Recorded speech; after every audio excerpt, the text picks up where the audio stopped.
Ang peptic ulcer ay ang tumutukoy sa pagkakaroon ng ulcer o sugat sa mga pader ng bituka, tiyan at esophagus na maaaring magdulot ng matinding kirot sa tiyan. Tinatawag itong gastric ulcer kapag nakaaapekto sa tiyan, duodenal ulcer kung sa unahang bahagi ng bituka, at esophageal ulcer naman kung nasa esophagus. Ito ay kadalasang dulot ng impeksyon ng bakterya na Helicobacter pylori sa mga pader ng mga daluyan ng pagkain. Bagaman kadalasan ay gumagaling naman ng kusa, hindi pa rin ito dapat na isawalang bahala sapagkat maaari itong humantong sa mga mas seryosong komplikasyon. Bago natin simulan ang video na ito, huwag kalimutan mag-subscribe sa aming channel para sa mga health and love advice at huwag kalimutan pindutin ang bell button para lagi maging updated sa aming mga bagong videos. Ang pagkakaroon ng ulcer ay maaaring hindi magpakita ng mga sintomas o anumang senyales sa pagsisimula nito. Ngunit kung ito ay lumala o mapabayaan, maaaring maranasan ang mga sumusunod na sintomas: pagkirot o paghapdi ng sikmura mula sa itaas ng pusod hanggang sa dibdib, pabalik-balik na pananakit ng sikmura, pagsusuka o pagliliyo, kabag,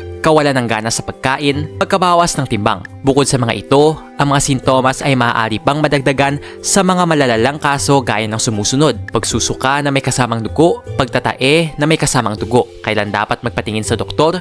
Maaaring magpatingin na sa doktor kung napapadalas ang mga sintomas na nararanasan at hindi na kayang maibsan ng mga iniinom na gamot. Nag-enjoy ka ba sa video ito? Please hit the like button and subscribe sa aming channel para sa iba pang video tulad ito. Salamat sa panonood!